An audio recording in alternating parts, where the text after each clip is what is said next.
नमस्कार दोस्तों, कैसे हैं आप सभी। आज की कहानी का शीर्षक है रूपांतरण।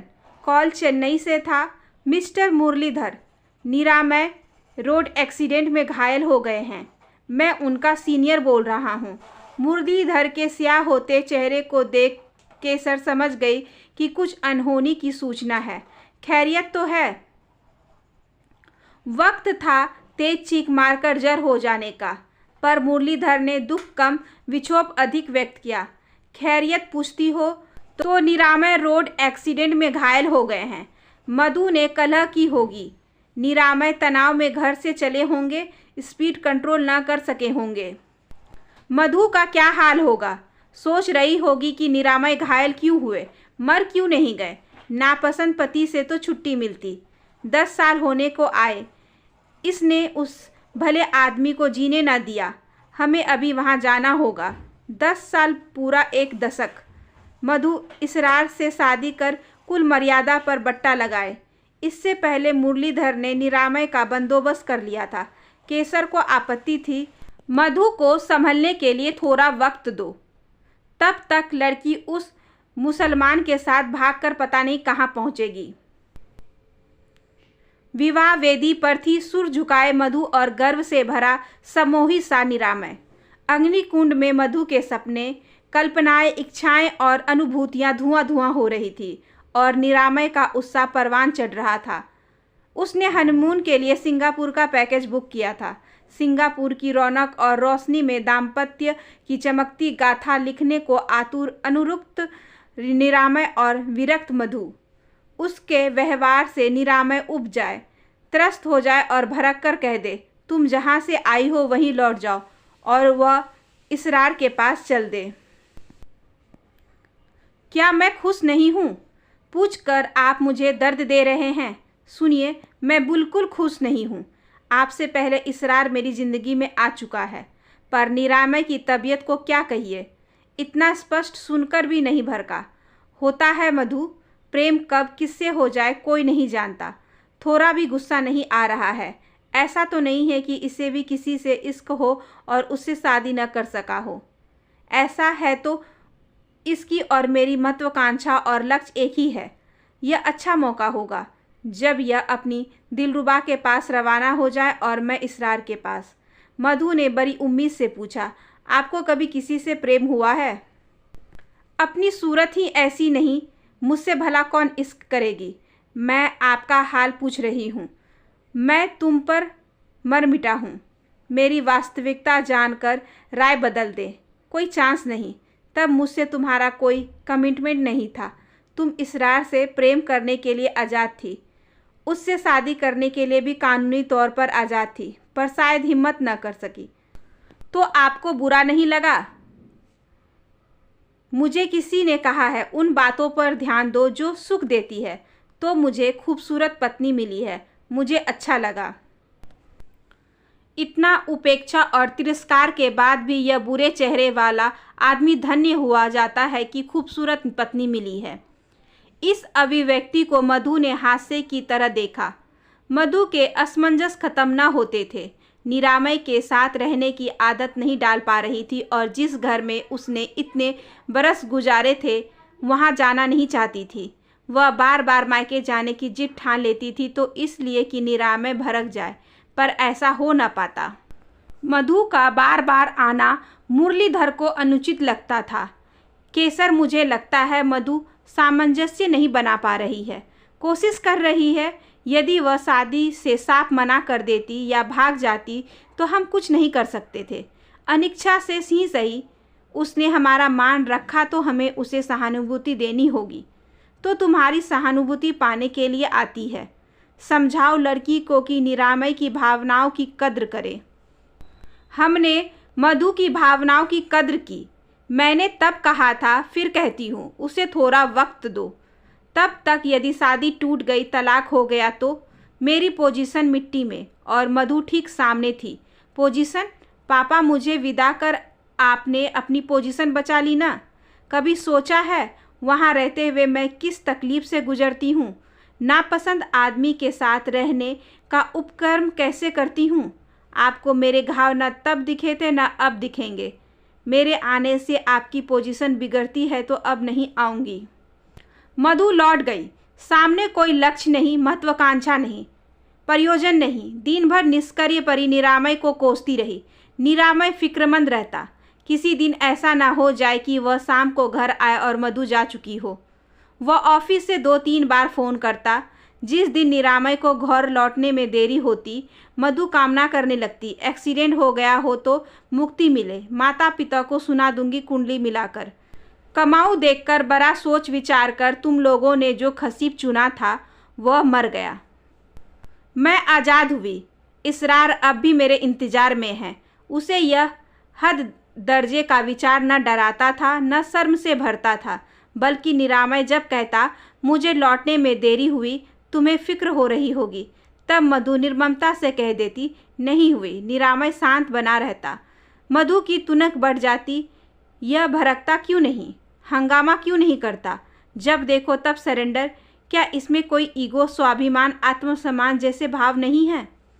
निरामय के सारे भाव थे, पर वह हौसला नहीं खोना चाहता था। मधु, MSc IT जैसी डिग्री को क्या बेकार करोगी? मैंने एक इंस्टीट्यूट में बात की है, रिसर्च कर डालो। इस तरह उदास बैठी रहोगी तो मानसिक तौर पर बीमार हो जाओगी। यह पहली बार हुआ जब मधु को निरामय का प्रस्ताव किसी लायक लगा। उसे ख्याल आ गया कि वह PhD करना चाहती थी। PhD में मेरा रुचि है। संस्थान जाते हुए मधु दिनों बाद रुचि से तैयार हुई। याद आया, ब्रांडेड वस्त्र कभी उसकी कमजोरी होते थे, लेकिन शादी के बाद उसने कपड़ों को अलमारी में बंद कर दिया। संस्थान जाते हुए मधु को लगता उसके पुराने दिन लौट आए हैं, जब वह कॉलेज की रौनक हुआ करती थी। निरामय ने अपने प्रभाव और संपर्क से उसे नामी संस्था में अवसर दिला दिया, इसलिए आभार स्वरूप वह निरामय के संस्था की कुछ बातें कर लेती। कभी कभी उसके काम के बारे में पूछ लेती। निरामय को लगा एक दिन वह मधु का दिल जीत लेगा। वह उत्साहित हो जाता। थक गई, चलो आज बाहर खाना खाते हैं। चलो मैं किचन में मदद करता हूँ, खाना जल्दी बन जाएगा। आज मूवी देखेंगे, आज शॉपिंग, मेरी छुट्टी है, तुम मैं इंस्टीट्यूट से ले लूँगा। निरामय जब संस्थान पहुँचा, परिसर में कुछ शोध विद्यार्थियों के साथ खड़ी मधु हंस रही थी। हंसते हुए यह कितनी ताज़ा और तनाव मुक्त लग रही थी। घर में नहीं हंसती, कारण मैं हूँ। मेरा बेचारा सा चेहरा और इसका परी जैसा। शादी तय होने के बाद मैंने जब भी इससे फ़ोन पर बात की, यह उत्साह प्रदर्शन नहीं करती थी। खूबसूरत पत्नी मिलने की मौज ऐसी रही है कि उन्हें निरुत्साह को मैं समझकर भी नहीं समझ पाया। नहीं समझा कि मेरी पर्सनालिटी इसके उत्साह को ख़त्म कर देगी। इसके साथ अन्याय हुआ है। इधर मधु की नज़र निरामय पर पड़ी तो उसकी हंसी को ब्रेक लग गया। समूह से विदा लेकर उसके पास आ गई। कब आए? हंसते हुए अच्छी लगती हो। क्यों आए? मैं आ जाती। तुम्हें हंसते हुए देखने की तमन्ना थी तो आ गया। अरे बाबा, भूल गई, शॉपिंग। मधु निरामय के साथ भव्य प्रतिष्ठान में थी। मधु, यहाँ अच्छे कपड़े मिलते हैं, ले लो जो चाहिए। कलेक्शन लुभा रहा था। झिझकते हुए ही सही, मधु ने 4 सलवार सूट ले लिए। घर आकर कपड़ों की उलटती पलटती रही। निरामय उसकी प्रफुल्लित छवि को निहारता रहा। जानता हूँ तुम्हें कुछ खास खुशी नहीं हुई है कपड़ों को लेकर, पर तुम्हें खुश देखना अच्छा लग रहा है। ये छोटी छोटी खुशियाँ हैं जिन्हें पाने के जतन करने चाहिए। उम्र वापस नहीं लौटती। जो उमंग 16 साल की उम्र में रही होगी, उसे तुम 27 साल की उम्र में महसूस नहीं कर सकती। हर उम्र का एहसास और कल्पनाएं अलग होती हैं, जिन्हें फिर नहीं पाया जा सकता। जिंदगी को लेकर सजगता और सावधानी न बरती जाए तो जिंदगी अपना अर्थ खो देती है, और प्रयोजन भी। माना कि मैं तुम्हें पसंद नहीं, पर इन कपड़ों को क्यों सजा देती हो? यह पीला सूट पहनकर दिखाओ। यह शायद पहली बार ही था जब मधु ने स्थिति को दूसरी नज़र से लक्ष्य किया। तो निरामय को बोध है कि मैं इसे पसंद नहीं करती, तो यह कैसा महसूस करता होगा। और जब शादी को 3 साल हो रहे हैं, तब भी मैं स्थिति को पहचानने, समझने व संभालने की कोशिश नहीं कर रही हूँ। यदि मैं अब इससे मुक्ति चाहूँ तो यह मुक्ति वैसी नहीं होगी जैसी 3 साल पहले होती। 3 साल का फासला वैसे तो बड़ा नहीं है, पर विवाह जैसे संदर्भ में बड़ा है। जिस आस्था और प्रतिबद्धता को लेकर मैं शादी नहीं करना चाहती थी, वो 3 साल पुरानी हो चुकी है। बड़ा फ़र्क यह आया है कि इसरार की शादी हो चुकी है। फ़र्क यह है कि मुझे इस घर में रहने की आदत हो गई है। फ़र्क यह है कि अब निरामय के मर जाने जैसी कामना भयभीत ना करे, पर अमानवीय लगती है। कभी कभी होता है यह कि हम परिस्थिति को नहीं संभालते, बल्कि परिस्थिति हमें संभाल लेती है। शिशु की आहट परिस्थिति की दिशा निर्देश थी। निरामय खुश था। मधु बेटी हो तो तुम्हारी तरह खूबसूरत हो, बेटा हो तो उसकी शक्ल मेरी जैसी ना हो, वरना तुम जिधर देखोगी मेरी ही शक्ल नजर आएगी। हाँ नहीं, खंडन मंडन के बीच मधु ने अंदर की आवाज़ सुनी। भगवान ने निरामय को सुंदर नहीं बनाया तो निरामय का क्या दोष?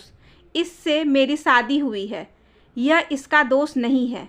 यह मुझे बलात् भगा कर नहीं लाया है, भरे समाज से फेरे लिए हैं। यदि मुझ में कुछ उम्मीद करता है तो इसका अधिकार है, बल्कि उम्मीद नहीं करता। मेरी क्या उम्मीदें हैं, यह फिक्र में रहता है, तो मैं इसे स्वीकृति क्यों नहीं देती?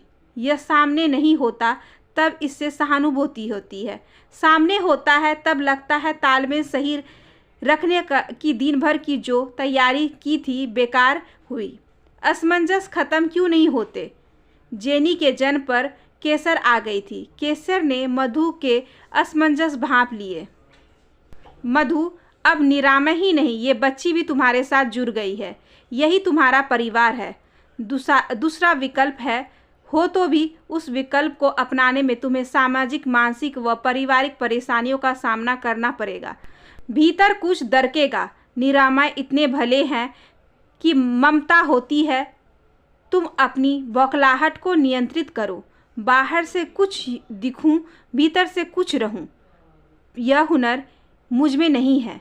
मेरी किस्मत खराब है, मैं सुखी नहीं रह सकती हो यदि निरामय की अच्छी बातों आदतों पर ध्यान केंद्रित करो। माँ, तुम्हारे विधान भी। मैं अच्छी आदतों वाले तुम्हारे दामाद को स्वीकार करने की कोशिश नहीं करना चाहती। कुछ कोशिशें ऐसी होती है जिनका होना हम नहीं जान पाते। इसलिए मधु नहीं जान पाई कि वह क्या कोशिश कर रही है। मधु और निरामय किसी वैवाहिक समारोह में देर से लौटे थे। रात 1 बजे निरामय को उल्टियाँ होने लगी थी। वह अस्त व्यस्त था, फिर भी पूछा था, मधु, वही खाना तुमने भी खाया, तुम ठीक हो ना? हाँ। और यही वक्त था जब मधु को निरामय की ज़रूरत का एहसास हुआ। इसमें कुछ जरूरी गुण हैं।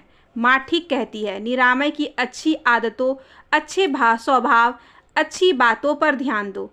IITN फ्रॉम खड़गपुर, 13 लाख का पैकेज, सुस्थापित कंपनी में प्रोजेक्ट मैनेजर। छोटी बात नहीं है। इसकी नैतिकता, विचारधारा व संयम छोटी बात नहीं है। बड़ी बात है यह, जिस सामाजिक भय के कारण मैं इसरार से शादी नहीं कर सकी, वह भय मेरे भीतर से गया ही नहीं गया है।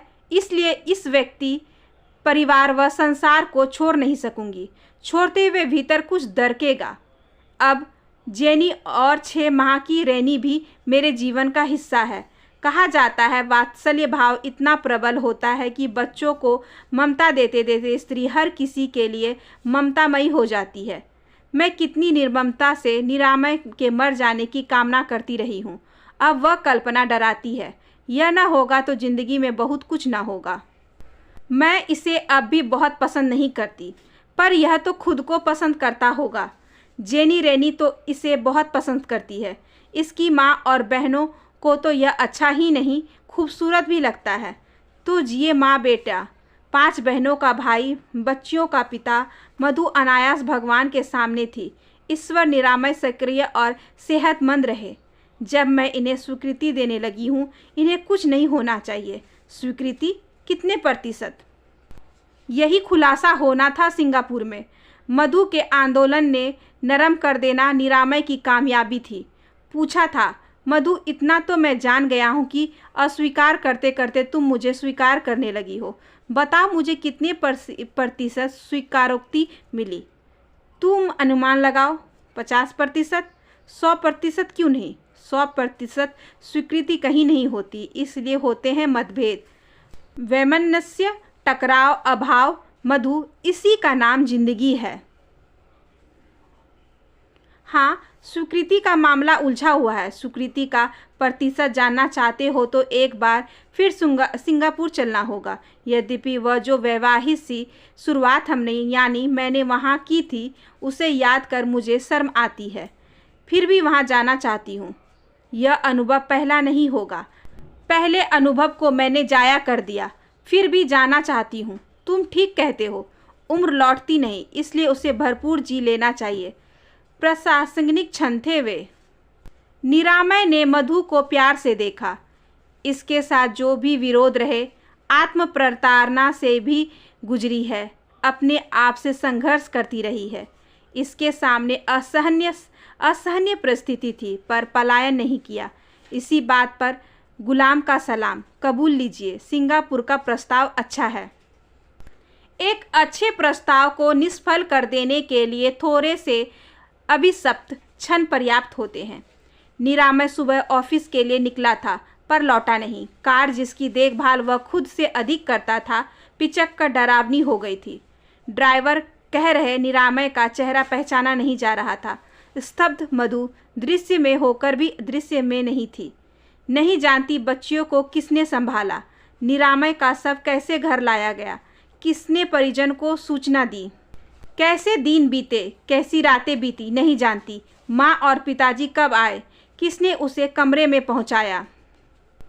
केसर 30 घंटे के सफ़र में घायल निरामय की सेहत के लिए निरंतर भगवान से प्रार्थना कर रही थी। पहुंचकर पता चला कि वे इस संसार को छोड़कर जा चुके हैं। निरामय के लिए प्रार्थना कर रही थी। वह वक्त था तेज चीख मारकर जर हो जाने का, पर केसर का जी चाहा मधु को झिंझोर डाले। लो, नापसंद आदमी चला गया तुम्हारी जिंदगी से, चुन लो जिसे चुनना है। पर मधु जिस तरह करुण और निरुपाय होकर रो रही थी, वह देखकर केसर आकुल हो गई। जब निरामय ने न रहने का विचार डराता नहीं था, तब वे थे, पर जब यह विचार डराने लगा, तब नहीं है। मैं जिसे पसंद करने लगती हूँ वही छूट जाता है। मेरे साथ ऐसा क्यों होता है माँ? मधु के रूपांतरण को देख केसर साहस खो रही थी। मुरलीधर अवाक थे। वे जानते थे मधु प्रदर्शन के लिए या किसी बाहरी प्रभाव के कारण नहीं रोती। तभी रोती है जब उसे भीतर से रोना आता है। वह वास्तविक और सच्ची रुलाई थी, जिसका थमना आसान नहीं होता। आशा करती हूँ कि आज की ये छोटी सी कहानी आपको अच्छी लगी होगी। अगर अच्छी लगी हो तो please like, share and subscribe करें हमारे चैनल को। ज़्यादा से ज़्यादा शेयर करें और बेल आइकन को ज़रूर प्रेस कर लें, ताकि अगली वीडियोस की नोटिफिकेशन आपके पास सबसे पहले पहुँचे। धन्यवाद।